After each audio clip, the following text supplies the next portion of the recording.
2 months ago, I delivered a $50,000 handcrafted dining table to a pair of wealthy homeowners, only for them to accuse me of stealing it, call the cops and sneer. You're a craftsman? More like a thief trying to get away with it. I stayed silent. Yesterday, their own son posted a Facebook video of them being arrested.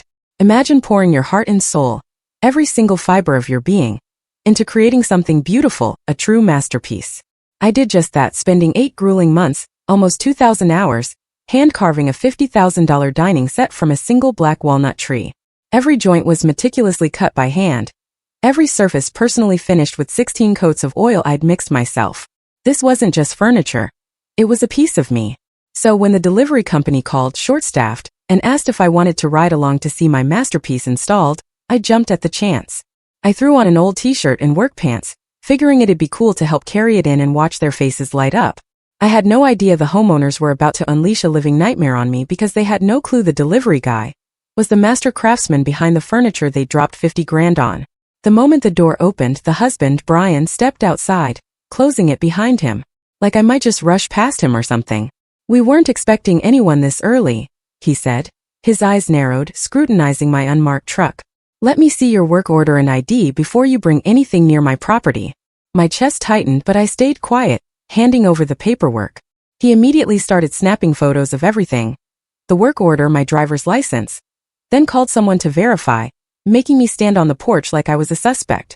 All I wanted was to see their genuine reaction when they finally saw the pieces, even if it meant enduring their suspicion first. His wife, Grace, came out, whispering something to Brian. He nodded, then announced they'd need to check the truck before I unloaded anything. They walked around it 3 times, Brian even getting on his knees to peer underneath. Grace took more photos of my license plate, texting furiously. When I finally opened the truck to show them their furniture, Brian immediately accused me of pulling a switch. This isn't what we ordered, he declared, without even unwrapping it. You're probably delivering some knockoff. That stung. Under those blankets, every detail was perfect, down to the hand-rubbed finish I'd spent weeks perfecting. Grace started filming me, narrating every move, gathering evidence in case anything went missing. As I carried the first chair, Brian followed so closely he kept stepping on my heels. I know what you're doing, he hissed, casing the place, making me feel like a burglar. His proximity made me stumble, nearly dropping the chair I'd spent 3 weeks carving. That's when he grabbed it from the other side like I was about to bolt with it. The near drop sent Grace into a full-blown panic. She immediately called their neighbor Matt, who arrived with a baseball bat. These people always come back to rob you, Matt announced, blocking the doorway while I tried to carry furniture past him. Having 3 people surrounding me while I handled my own work? My hands started to shake with pure frustration. When I needed to move their existing table, Brian grabbed my wrist hard the second I touched it. That's a family heirloom, he shouted, even though I could clearly see the Pottery Barn label underneath. His grip made me instinctively pull back, which Grace immediately interpreted as aggressive behavior. She called 911, screaming that I was getting physical with her husband. While she was on the phone, Matt decided I'd been inside too long and started going through my truck, pulling out my personal tools. Burglary equipment, he announced, holding up my hand chisels, implying I planned to break in later. Brian used this as justification to start patting my pockets, searching for what he assumed I'd stolen while inside. The physical search made me step back, which Brian interpreted as trying to flee. He grabbed my shoulder, and Matt moved to block my escape route to the truck. He's trying to run, Grace shrieked into the 911 dispatcher. The delivery man is acting violent and attempting to flee. Please hurry. I tried to explain, but Brian found my leatherwork apron in my pocket, my name clearly embroidered on it. Robert Miller, Master Craftsman, he read mockingly. This guy stole the real craftsman's apron. Identity theft on top of everything else. He threw it on the ground and stepped on it, grinding dirt into the leather I'd worn for 15 years. Grace, watching me position each chair at specific angles, accused me of memorizing their layout. She started moving all the furniture I'd carefully placed, which made me involuntarily reach out to stop her from scratching the finish against the wall. Matt, of course, interpreted this as assault. He pinned my arms behind my back while Brian called the furniture company directly. I want to speak to the actual craftsman right now, Brian demanded on speakerphone. Some criminal is here impersonating him. Even stole his apron. The owner, Thomas, started laughing. Robert's actually doing the delivery himself today, he said. He wanted to see your reaction to the pieces. Tall guy, brown hair. Probably wearing his old Marine shirt. No, Brian insisted, looking at me with pure disgust. This is some Mexican thug with prison tattoos trying to rob us. Put me on video, Thomas instructed. Brian switched to video call, and Thomas's face appeared on screen. Robert, is that you there restrained? Brian spun the phone to show me pinned against the wall by Matt. Thomas exploded. What the hell are you doing? That's Robert Miller. He spent 8 months building your furniture. Let him go immediately. Brian's face drained of color as he looked from the phone to me. Then at the apron he'd ground into the dirt, my name clearly embroidered on it. Then sirens. Within seconds 2 cops walked through the still open front door, hands hovering near their weapons. Grace immediately started sobbing, pointing at me while I was still pinned against the wall by Matt. My arms twisted up behind my back so hard my shoulders felt like they were about to pop out. He threatened us in our own home, she cried to the officers while Brian held up my dirty work apron like it was evidence of some major crime. The senior cop, a woman with detective stripes named Sarah Walsh, noticed Brian's phone was still showing Thomas's face on the video call. Thomas was shouting loud enough for everyone to hear that I was the actual craftsman who'd built their furniture. Detective Walsh looked from the phone to me, pinned against the wall, and ordered Matt to let me go immediately.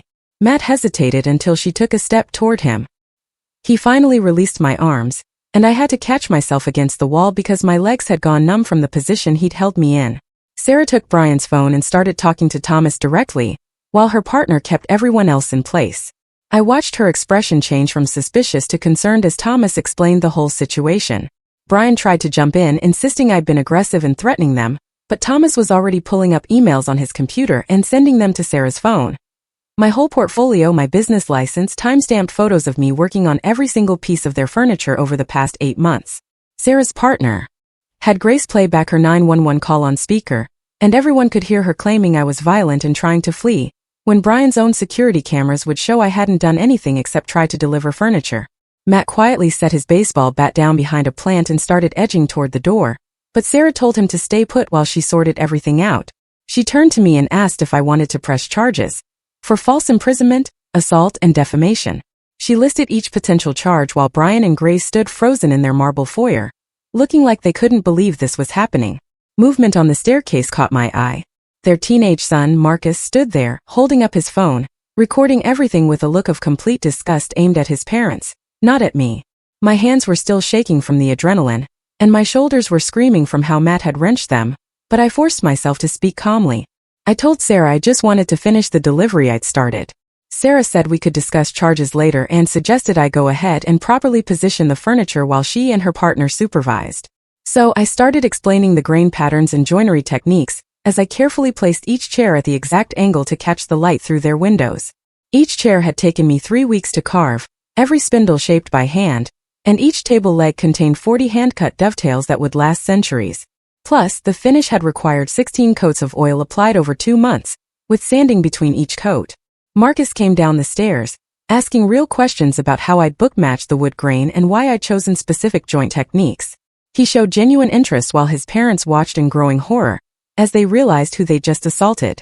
The sound of another vehicle pulling up made everyone turn, and Thomas walked in, 40 minutes after leaving his workshop, carrying a banker's box full of documentation.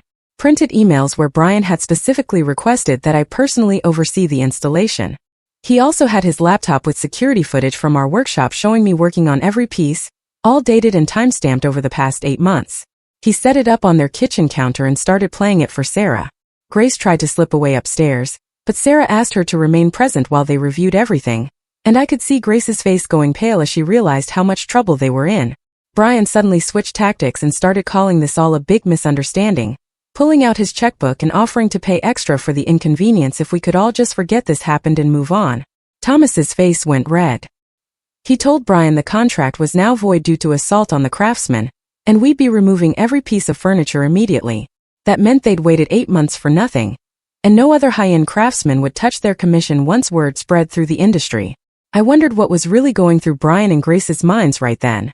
They spent $50,000 on furniture but treated the person delivering it like a criminal without even looking at what was in the truck. The color drained from Brian's face as he processed what Thomas was saying.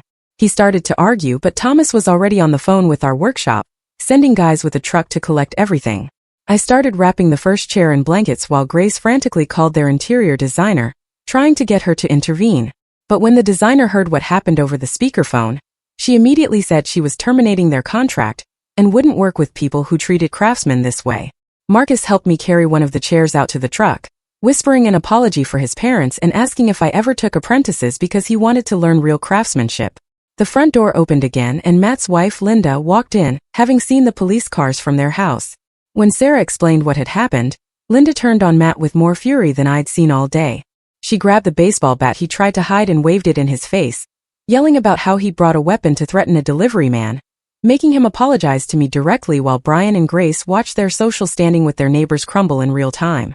Sarah pulled up something on her patrol car's computer and showed me that Brian had 3 previous harassment complaints from service workers, a plumber, an electrician, and a landscaper, though none had pursued charges. She explained that with Marcus's video, the 911 recording, and the false claims they'd made, criminal charges for false reporting and assault were definitely viable if I wanted to pursue them. Thomas was already on the phone with our company lawyer discussing options, while Brian and Grace stood in their own foyer, looking smaller and smaller as their expensive house felt more and more like a crime scene. 2 hours passed while the movers loaded my furniture back into the truck. I spotted my leather apron crumpled on the floor where Brian had ground it into the dirt. The 15-year-old leather was torn across the chest where he'd stepped on it, and the oil from his shoe had left a permanent black stain across my grandfather's initials that he'd tooled into it when I started my apprenticeship.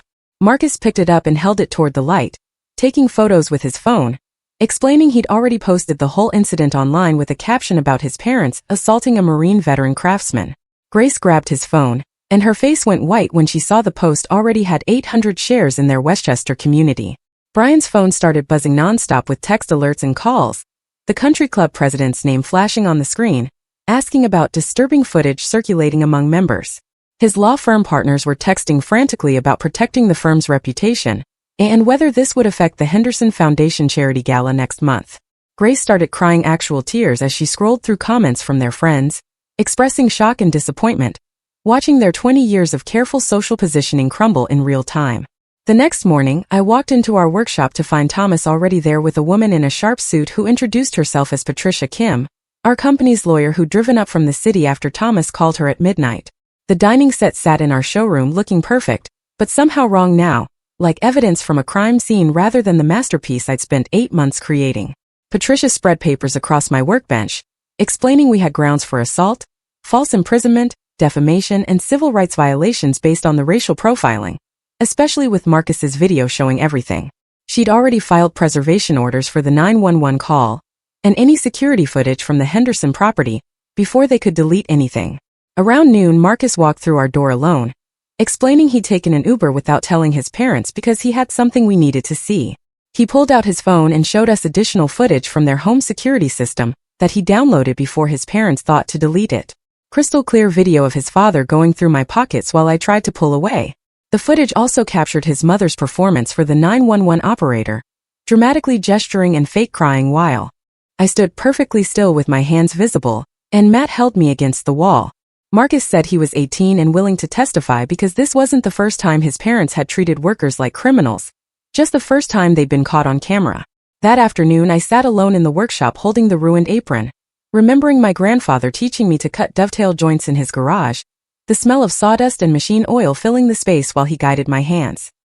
He'd given me this apron the day I started my apprenticeship, hand-stitching my name himself, even though his arthritis made it painful, telling me a craftsman's apron tells his story through every stain and tear. Thomas found me there and sat on the bench beside me, sharing how customers used to follow him around his own shop when he first opened, assuming an Asian guy couldn't possibly own a high-end furniture store. We sat there in silence for a while, both understanding that some violations cut deeper than false accusations, that they'd attack not just us, but everything we'd built with our hands. 3 days later, Brian showed up at our workshop with 3 lawyers in expensive suits, offering $200,000 to sign a non-disclosure agreement and make everything disappear. Thomas had his phone recording in his pocket while Brian essentially admitted to the assault, saying things like unfortunate misunderstanding and regrettable physical contact, while trying to frame it as a simple mix-up. When we refused the money, Brian's tone changed completely, and he threatened to use his connections to destroy our business, saying he knew judges and could tie us up in lawsuits for years. What he didn't know was Patricia was recording everything from our break room next door, getting every threat and admission on tape through the thin wall. By then, Marcus's video had exploded to 2 million views, and reporters were calling our workshop constantly for statements about the Westchester Craftsman assault, as social media had named it. The comments section became a collection point for service workers sharing their own Henderson horror stories, with restaurant servers describing how Grace would claim to find hair in food she'd already eaten to avoid paying. 3 former housekeepers reached out to Patricia privately with recordings they'd secretly made of Grace using racial slurs while accusing them of stealing jewelry that Grace later found in her own drawer. One had even filed a police report 2 years ago, but it had been dismissed without investigation, which Patricia immediately flagged for the district attorney's office. Sarah called me that evening to say the DA had reviewed everything and approved charges for false imprisonment, simple assault, and filing a false police report against both Brian and Grace. They would need to turn themselves in within 24 hours for booking and fingerprinting, though Sarah mentioned they'd probably get released immediately on their own recognizance given Brian's connections. She also mentioned Internal Affairs had opened an investigation into why previous complaints against the Hendersons hadn't been pursued, with 3 officers already under review for possibly giving the wealthy couple special treatment. The next morning, Linda Rodriguez knocked on our workshop door, carrying Matt's baseball bat, asking if she could watch me destroy it, as what she called a symbolic gesture of her disgust with her husband's behavior. She revealed Matt had been spending time at Brian's golf club, where a group of them sat around drinking and bragging about keeping those people out of their neighborhood through intimidation. She was filing for separation unless Matt agreed to therapy, and completely cut ties with Brian's toxic influence that had turned her husband into someone she didn't recognize anymore. 2 days later, Grace appeared on the local morning news trying to do damage control. But when the interviewer asked why she felt the need to film me, she accidentally admitted she had a whole system for recording all service workers who entered their home. The interviewer's face changed as Grace explained her security protocol of secretly recording anyone who did work in their house, not realizing she just admitted to illegal recording under New York's 2-party consent law. The interview got worse when Grace tried to justify the recordings by saying, "You never know what these people might do," and the interviewer had to actually stop her mid-sentence to point out she was making things worse. A week later, I sat in the packed courtroom watching Brian and Grace stand before the judge for their arraignment. Their lawyer argued this was all a misunderstanding, but the judge watched the body cam footage right there in court. The judge's face got harder with each minute of video until he set bail at $50,000 each. Service workers filled every seat behind me, and local news cameras lined the walls. Brian kept turning around to look at all the people who'd come to support me. Grace's hand shook as she entered her not guilty plea. Outside the courthouse, Marcus stood next to me instead of with his parents, which made everyone stare. Brian tried to walk over to his son, but 2 courthouse guards stepped between them immediately. Marcus pulled out his phone and showed me years of videos he'd secretly recorded of his parents treating workers badly. He said he'd been waiting for someone to finally stand up to them, and he wanted to testify for the prosecution. That evening, I was trying to focus on sanding a new table leg when my phone rang with the block number. The way Grace accidentally admitted to illegally recording service workers on live TV made me wonder if she even realized how deep this hole really was that they dug for themselves. A restaurant owner from Manhattan had seen the viral videos and wanted to commission a complete dining room set for his new location. He offered 20% above my normal rate specifically because he wanted to support what I'd been through. Thomas called it the justice dividend, when good people step up to help. 2 weeks after the incident, I couldn't stop jumping every time someone walked into the workshop. My hands would start shaking whenever I heard footsteps behind me, even though I knew I was safe. The trauma counselor Patricia recommended said this was normal after being assaulted and falsely accused. Thomas installed 6 new security cameras and made a rule that 2 people had to be present for all deliveries. Now, Brian's law firm announced he was taking indefinite leave while the charges were pending. Former colleagues started calling reporters, saying major clients had threatened to pull their business if Brian stayed. Grace lost all 3 of her charity board positions within 48 hours. Their country club sent a letter revoking their membership for conduct unbecoming of members. 3 weeks after everything happened, Marcus called me with something he'd found in his dad's home office files. He discovered 12 different lawsuits his parents had filed against contractors over the past 10 years. Every single case involved accusations of theft or damage that were never proven in court. Each one had been settled with the contractor paying money and signing an NDA to make it go away. Patricia said this looked like a pattern of extortion and fraud that could lead to federal charges. One of those contractors, a man named James, reached out after his NDA expired last month. He told me the Hendersons had accused him of stealing Grace's jewelry during a bathroom renovation 5 years ago. The jewelry mysteriously appeared in their safe deposit box, after he paid them $30,000 to avoid criminal charges. His construction business went under because word spread about the theft accusation, even though it was never true. I met James and 3 other victims at Patricia's office the next week to share our stories. An elderly gardener named Eduardo still had nightmares about Brian accusing him of assault for refusing unpaid overtime. A house painter lost his business license after Grace claimed he'd exposed himself to her. A pool cleaner had to move out of state after Matt helped Brian rough him up over missing tools that Brian had actually moved himself. Every story was the same pattern of false accusations against immigrant and minority workers. Patricia filed an amended lawsuit the next morning, adding RICO racketeering charges against the Hendersons.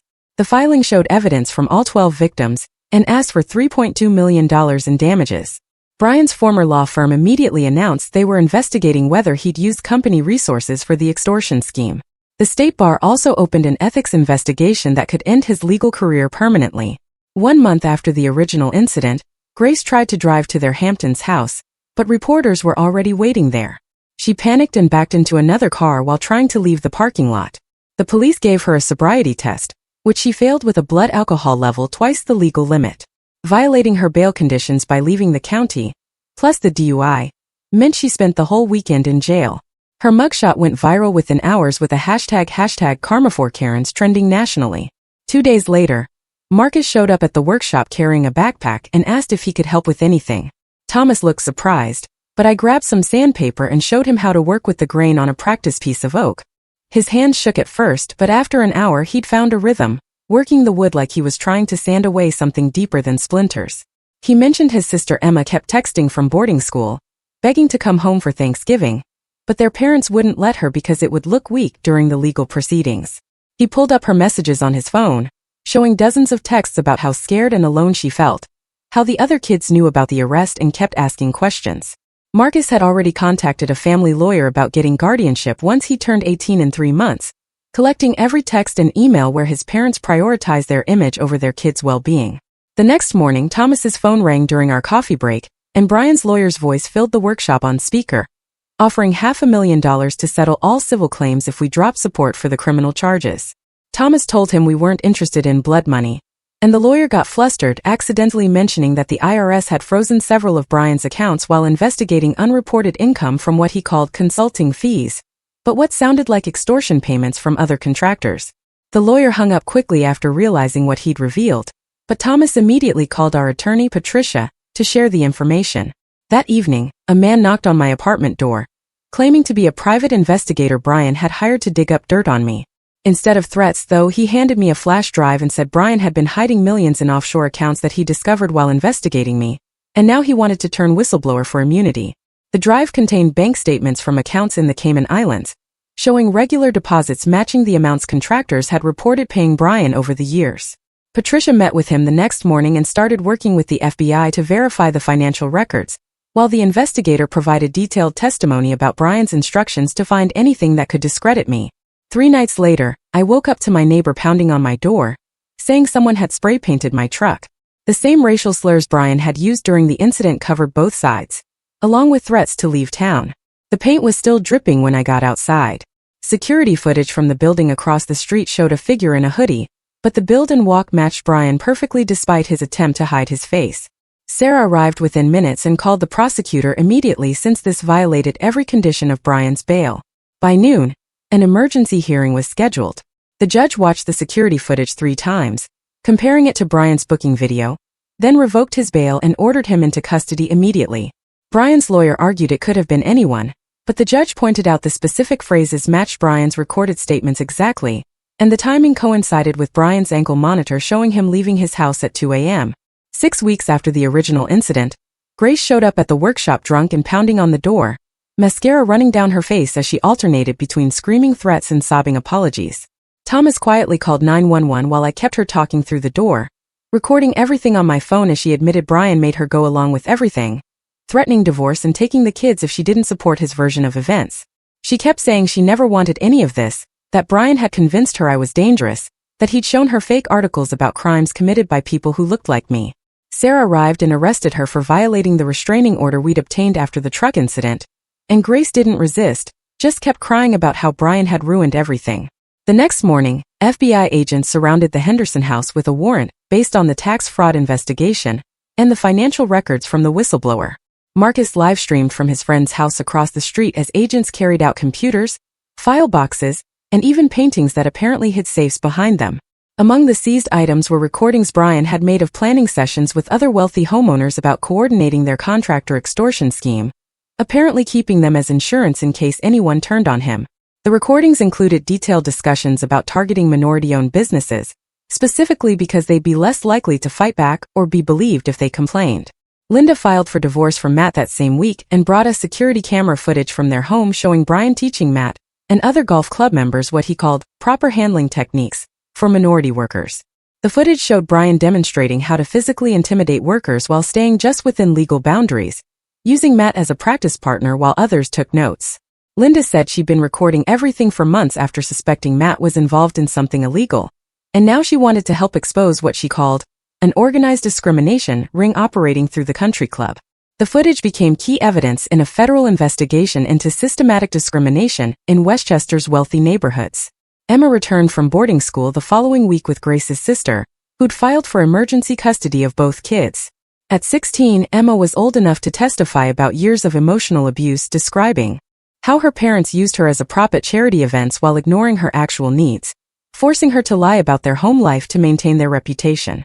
She supported every claim Marcus had made and asked to speak at the trial about the toxic environment, where image mattered more than truth, and her parents' racism had infected every aspect of their lives. During this chaos, I started working on my first new commission since the incident, a rocking chair for the restaurant owner's new baby. The wood felt different in my hands, like I was reclaiming something Brian had tried to steal. Each cut deliberate and healing. Marcus, working in the workshop while his sister texted desperately from boarding school, really showed what was happening behind their perfect family image. These kids were dealing with so much more than just their parents' crimes right now. Marcus helped with the sanding, his technique improving daily, and I realized I'd become the mentor he desperately needed while his father was too busy building his criminal empire to notice his son. 2 months after the original incident, we sat in the preliminary hearing as Brian's lawyer submitted evidence documents to argue for reduced charges. He'd forgotten to redact one section that referenced Brian's membership in something called the Heritage Business Alliance, which Patricia immediately researched on her laptop. The organization's website, which they tried to scrub but the Internet Archive preserved, explicitly stated their mission to preserve traditional business ownership through strategic economic pressure on non-traditional operators. The revelation triggered an immediate federal hate crime investigation, with the prosecutor announcing they'd be adding charges that could add decades to Brian's sentence. Patricia got a package 2 days later with no return address, just a plain USB drive wrapped in newspaper. She plugged it into her laptop in the courthouse conference room, and her eyes went wide as Brian's voice filled the room. Recorded in his home office, talking to other club members about keeping the neighborhood clean of what he called undesirable workers. The recordings went back months. Marcus had been secretly recording his dad whenever Brian held those late-night meetings in the study. And now Patricia had over 40 hours of Brian bragging about running minority contractors out of business through false accusations. The judge immediately ruled the recordings admissible since Marcus had legal access to those spaces as a resident of the house. Grace's custody hearing happened the next week, and her own sister, Catherine, took the stand, pulling out her phone to show text messages where Grace admitted being high on pills during my confrontation. Catherine's hand shook as she read Grace's texts about mixing Xanax with wine that morning, then driving to court appearances while barely able to stand straight. The prosecutor added driving under the influence charges on top of everything else, and Child Services moved to permanently remove custody based on the drug evidence. I drove to the cemetery 3 days later with my ruined apron in a plastic bag, kneeling at my grandfather's headstone, and laying the dirty leather across the grass. I told him about the fight, about standing up like he taught me. An old woman at the next grave walked over and said her husband Eduardo was a plumber Brian destroyed 15 years ago with false theft accusations. Eduardo had lost his business, his reputation, then had a heart attack from the stress and died before he could clear his name, leaving her with nothing but debt and grief. The country club launched their own investigation after the federal charges hit the news, and their lawyers found Brian had been collecting monthly payments from 17 other members for what he called neighborhood security monitoring. The club's accountant discovered $50,000 in undocumented cash payments over 3 years, all labeled as donations, but actually bribes to target specific minority-owned businesses in the area. Federal prosecutors immediately added RICO charges since the club's board knew about the scheme and took a cut of the money to look the other way. 10 weeks after everything started, Marcus filed paperwork to legally change his last name to Park, his maternal grandmother's maiden name from Korea. He used money from his trust fund that Brian couldn't touch to create a scholarship for minority craftspeople, and the first check went to Eduardo's grandson, who wanted to learn carpentry. Marcus sent me a photo of them at the technical school, both wearing work aprons, Eduardo's grandson holding the scholarship certificate with tears running down his face. Brian tried to hang himself in his cell using torn bed sheets, but guards found him after only 2 minutes when his cellmate started yelling for help.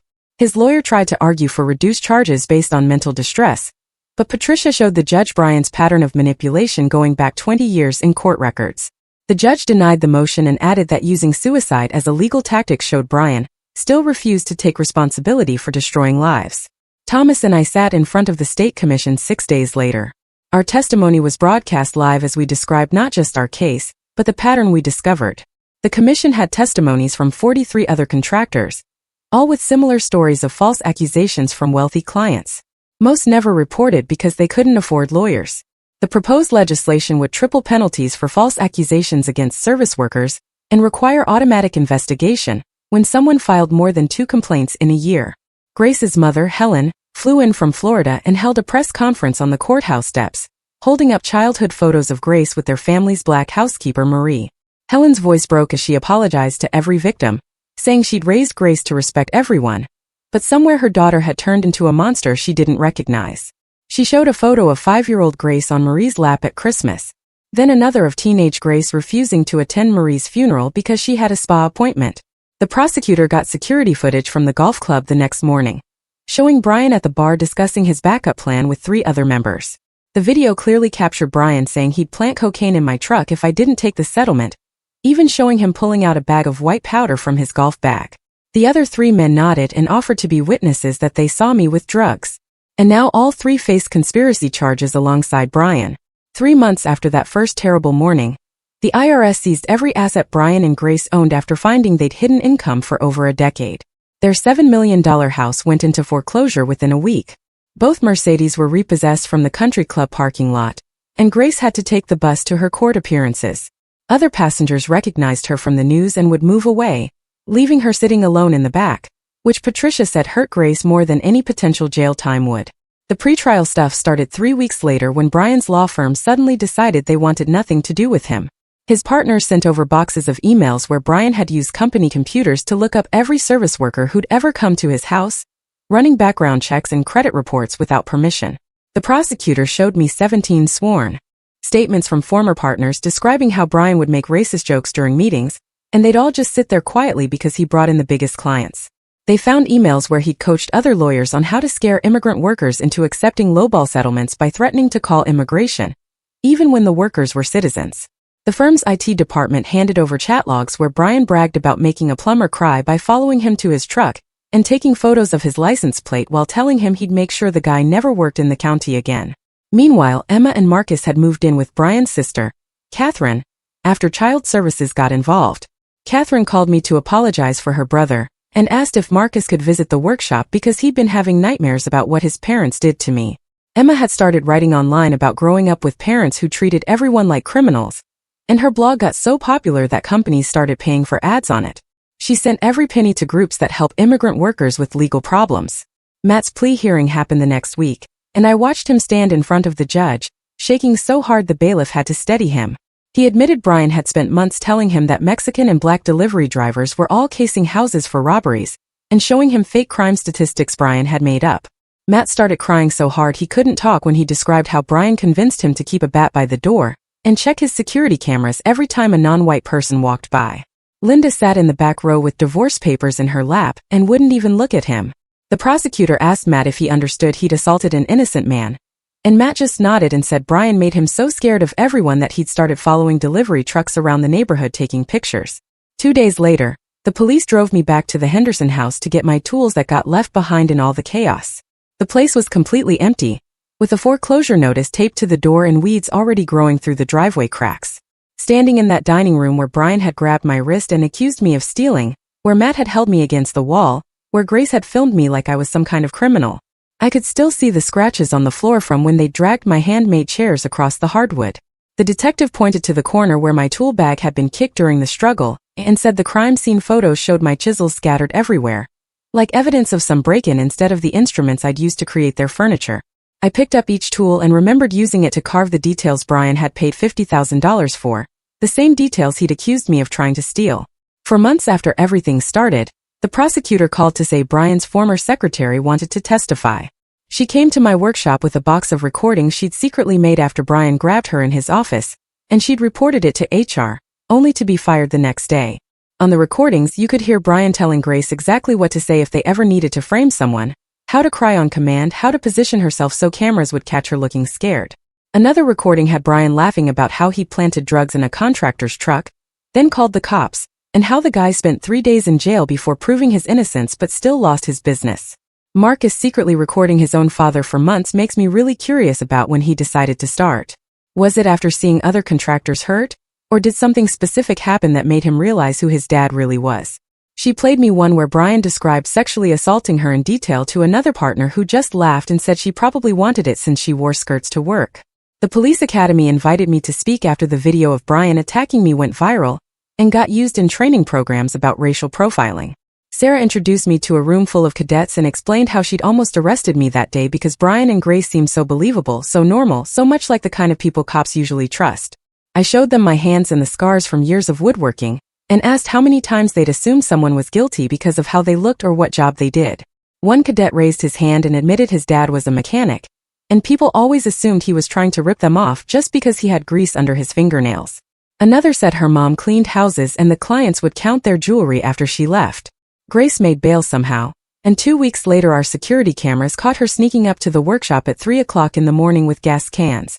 She'd already poured gasoline all over the front door when the motion lights came on, and she tried to run but slipped in the gas and fell face first into the gravel.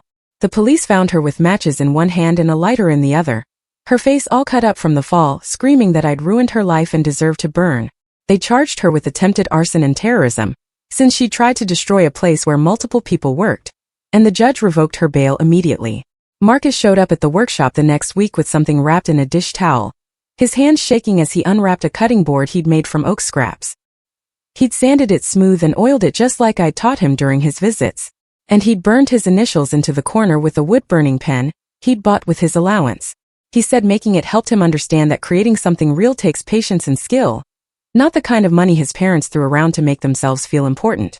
He'd gotten into art school and wanted to study furniture design to learn how to build things that would last longer than his family's reputation. The prosecutor called the next day with news that made everything else look small. Brian had been secretly recording his conversations with a judge and 2 prosecutors at the country club, talking about which cases to throw out and how much it would cost. The FBI got involved immediately and arrested the judge right in his courtroom, dragging him out in handcuffs in front of everyone. They found Brian had paid over $300,000 in bribes to make sure his club members never faced charges for drunk driving, assault, and worse. Our trial got delayed but was assigned to a new judge from outside the county who had no connection to anyone involved. James Johnson, the landscaper Brian had terrorized, started coming to the workshop just to talk about what happened to him. Other victims began showing up too. The plumber Brian had followed, the electrician he'd accused of theft, the house cleaner Grace had strip searched. We met every month to share our stories and figure out how to change laws so workers had more protection from customers who thought money gave them the right to treat people like criminals. The group grew to 30 people, and we started a legal fund to help workers who couldn't afford lawyers when rich clients tried to destroy them. 6 months later, I walked into the federal courthouse in White Plains wearing the same suit I'd bought for my grandfather's funeral, my hands shaking as I passed through metal detectors while news cameras filmed everyone entering. The prosecutor had warned me this would be huge, since they'd found 43 victims over 15 years who Brian had terrorized, threatened, or assaulted, turning what started as my case into something massive. Inside the courtroom, Brian sat at the defense table in an expensive suit, trying to look sympathetic. But when the first victim testified about how he'd followed her home after accusing her of stealing cleaning supplies, Brian smirked, and the jury saw it. The prosecutor showed security footage from 12 different homes where Brian had done the same thing, following workers to their cars, taking photos of license plates, making threats about immigration, even to citizens. Each victim took the stand describing how Brian had grabbed them, searched their belongings, accused them of crimes, and when the prosecutor asked why they hadn't reported it, they all said the same thing about being afraid no one would believe them against someone so rich. On day 3, I spent 6 hours on the stand, starting with the prosecutor having me describe every detail of that delivery day, then pulling out my grandfather's ruined apron from an evidence bag. The leather was still stained with dirt from where Brian had ground it under his foot. The embroidery my grandmother had done torn where Matt had grabbed it. And when I explained how my grandfather wore it for 40 years before giving it to me, 3 jurors started crying. The defense lawyer tried to make it seem like I was exaggerating, but the prosecutor played Grace's 911 call where you could hear Brian mocking the apron in the background, calling it trash while stepping on it. During lunch break, I went to the bathroom and Brian followed me in, standing at the urinal next to mine, even though all the others were empty. "You destroyed everything," he whispered without looking at me. "And I'll make you pay for this no matter what happens in here." I walked straight to the prosecutor's office and reported it. Within an hour, Brian was wearing ankle shackles for the rest of the trial for witness intimidation. The judge moved Grace's trial to a separate proceeding after her lawyer argued she was under Brian's control. But the recordings from the coffee shop and her attempt to burn down my workshop destroyed that defense. The prosecutor offered her 15 years if she testified against Brian, and she took it so fast her lawyer didn't even have time to negotiate. Grace spent 2 days on the stand revealing things that made the whole courtroom gasp. Like how Brian had beaten 2-day laborers he'd hired to move furniture, knowing they were undocumented and couldn't report it. She gave dates, names, even showed texts where Brian bragged about planting drugs in a black contractor's truck to get him arrested when he'd asked for payment on a bathroom renovation. She testified about the spreadsheet Brian kept of every worker who'd ever been to their house with notes about their immigration status, criminal records he'd paid investigators to find, and plans for how to destroy them if needed. Marcus took the stand next, his voice shaking as he described growing up hearing his parents use slurs about every worker who came to the house, being taught to watch them constantly, to assume they were all criminals. His sister, Emma, testified by video from college about the paranoia in their house, how they had cameras in every room to watch workers, how their mother would count silverware after the cleaner left. Both kids cried, describing how they believed it was normal until they got older and realized their parents had poisoned them with hate and fear. The prosecutor brought in Brian's former business partners, who testified about racist emails, his refusal to hire minorities, and 3 lawsuits they'd settled quietly when Brian had assaulted employees. An FBI analyst showed Brian's financial records, revealing he'd been claiming the workers he terrorized had stolen from him to write off taxes, essentially profiting from his false accusations. After 3 weeks of testimony, the jury went to deliberate and came back in 4 hours with guilty verdicts on all 43 counts of extortion, conspiracy, hate crimes, tax evasion, and witness intimidation. Brian collapsed when they read the verdicts, and EMTs had to carry him out on a stretcher while the judge scheduled sentencing for next month, warning the minimum would be 25 years, but he was considering life. That night, Thomas brought a bottle of whiskey to the workshop that my grandfather had left me for a special occasion, and we sat among the wood shavings, toasting to justice, while my phone rang nonstop with orders. We'd received over 200 commissions from people who wanted to support our business. More work than we could handle in 5 years, turning Brian's attempt to destroy me into the thing that made my career. The museum called the next morning, wanting to commission an exhibition about craftsmanship and discrimination in America, asking to display my ruined apron alongside the furniture Brian and Grace had rejected. 3 days later, a Hollywood producer called about making a documentary, offering to donate all proceeds to organizations that protect workers from customer abuse. And Marcus immediately agreed to participate, saying he wanted the story to be a warning about how money and prejudice could corrupt entire communities. 7 months dragged by before Brian's sentencing date finally arrived, and I sat in the packed courtroom watching 12 victims take the stand one by one. Eduardo's son, Carlos, stood at the podium holding his father's written statement with shaking hands because Eduardo had died just 2 days earlier from a heart attack his doctor said was caused by stress. Carlos read how Brian's false accusations had destroyed his father's last years. How Eduardo couldn't find work anywhere after being labeled a thief. How he'd spent his final months crying about losing his good name after 40 years of honest work. The judge actually pulled out a tissue and wiped her eyes while Carlos described finding his father dead in their garage, still wearing his work clothes because he'd been trying to start his own lawn service to feed their family. Brian following Marcus's dad into the bathroom during a federal trial to whisper threats makes me wonder what he thought would happen in a courthouse full of security cameras and witnesses. When the judge asked Brian if he wanted to speak before sentencing, he stood up and started ranting about reverse discrimination and how this whole trial was a setup to destroy successful white men.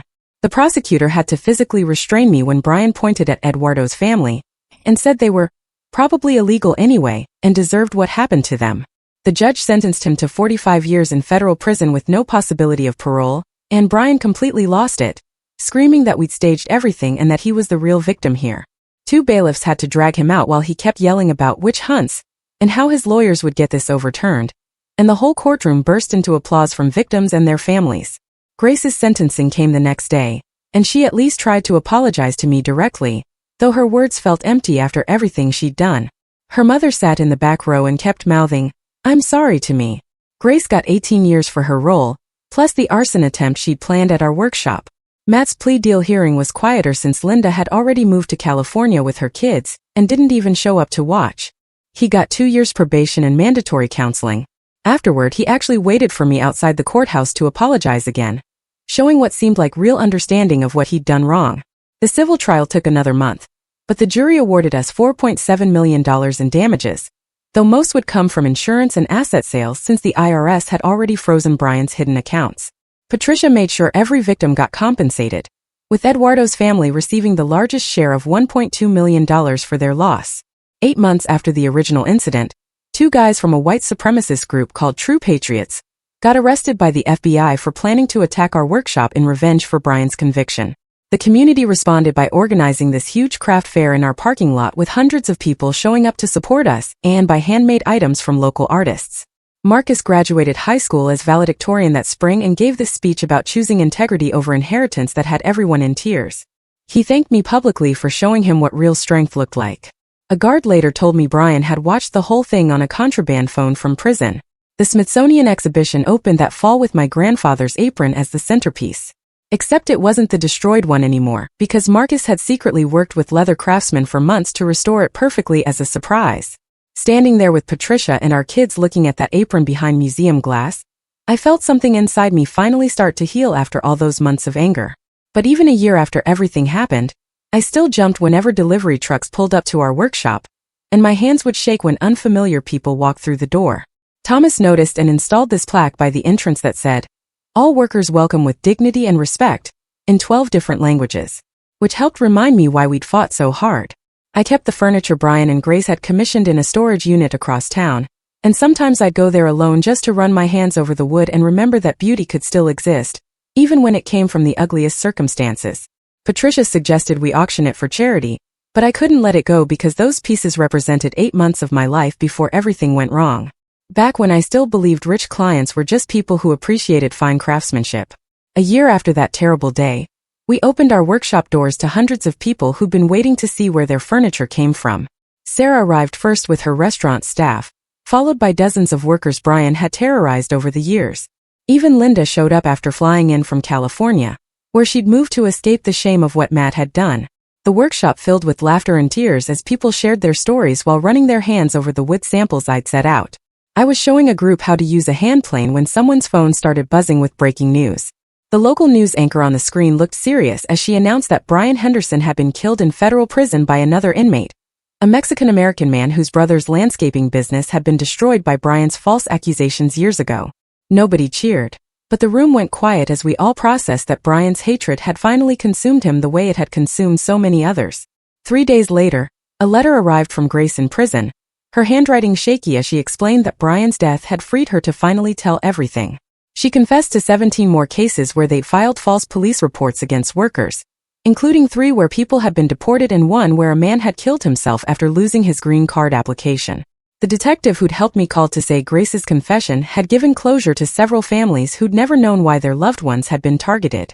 Marcus and his sister Emma used the money they'd recovered from their parents' hidden accounts to start a foundation providing legal help for workers facing false accusations. They named it after Eduardo, the gardener who died of a heart attack before seeing justice. At the dedication ceremony, his widow and children stood crying as Marcus explained how Eduardo's story had opened his eyes to what his parents had really been. The foundation's first case helped a construction worker whose employer had called IC on him, rather than pay for his broken arm from a job site injury. 2 weeks later, the governor came to our workshop to sign the new law making false accusations against workers a felony with mandatory prison time. They called it Robert's Law, but I'd insisted Eduardo's name be included too. So officially it became the Robert Miller Eduardo Ramirez Worker Protection Act, and we had 37 workers who'd been victimized standing behind us as the governor signed. The documentary about our case premiered downtown 14 months after everything started, and I was heading to my seat when a man grabbed my arm gently.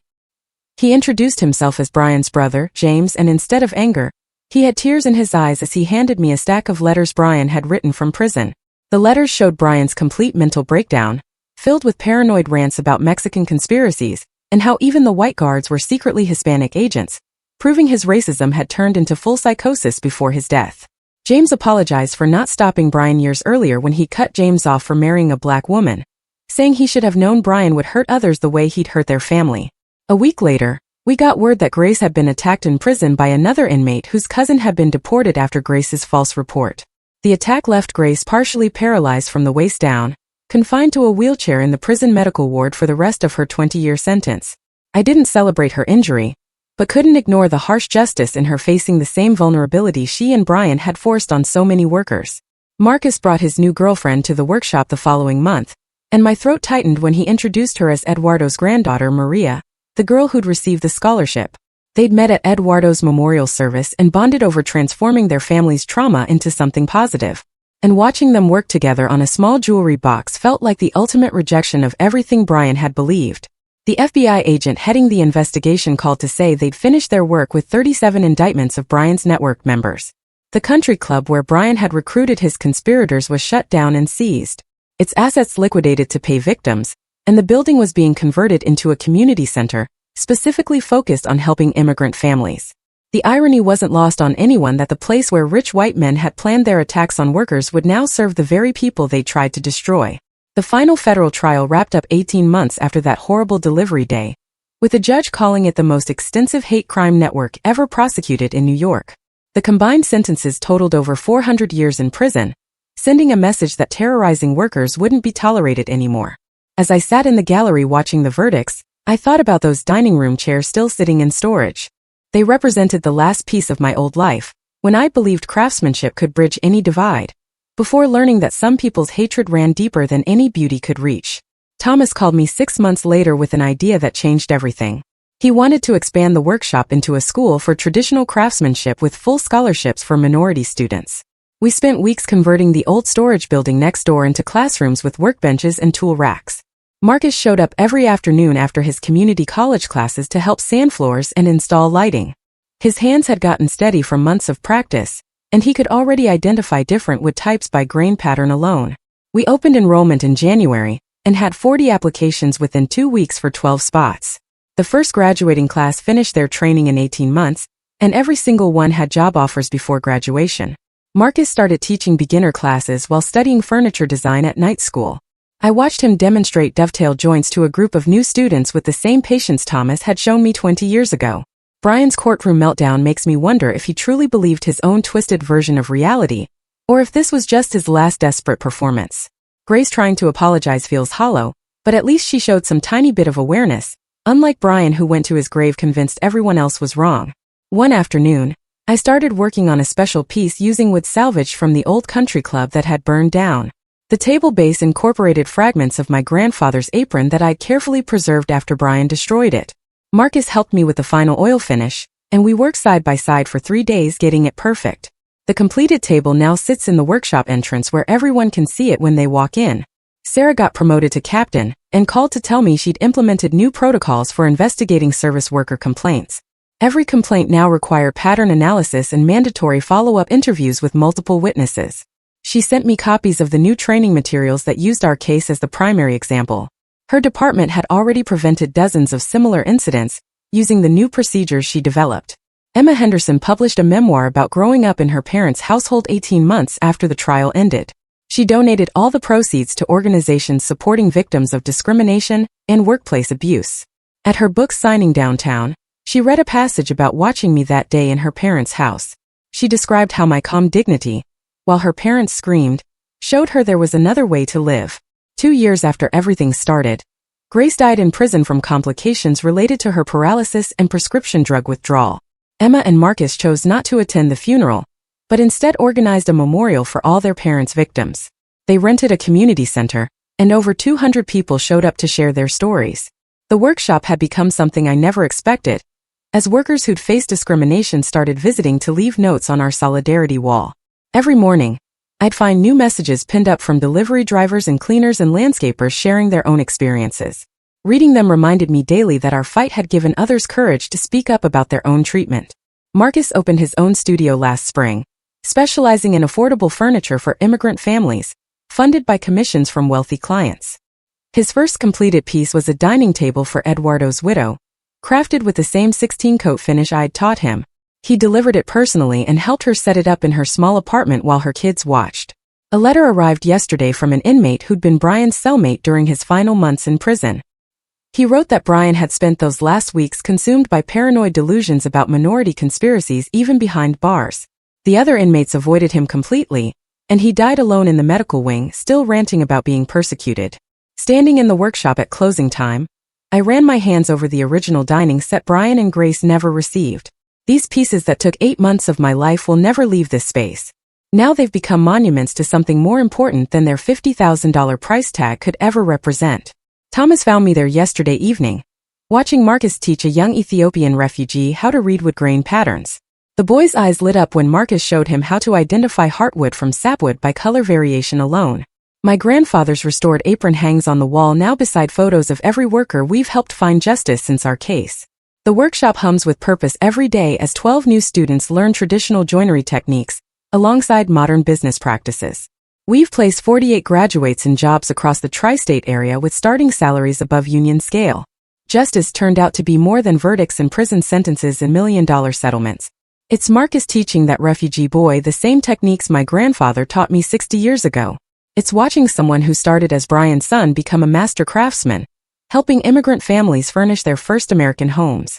It's knowing that every piece of furniture leaving this workshop carries the story of workers who refuse to be silenced. Man, I can't stop thinking about why Thomas popped up last night. The timing was just too perfect to be random. Feels like he knew exactly what he was walking into. If you made it to the end, drop a comment. I love reading all your comments.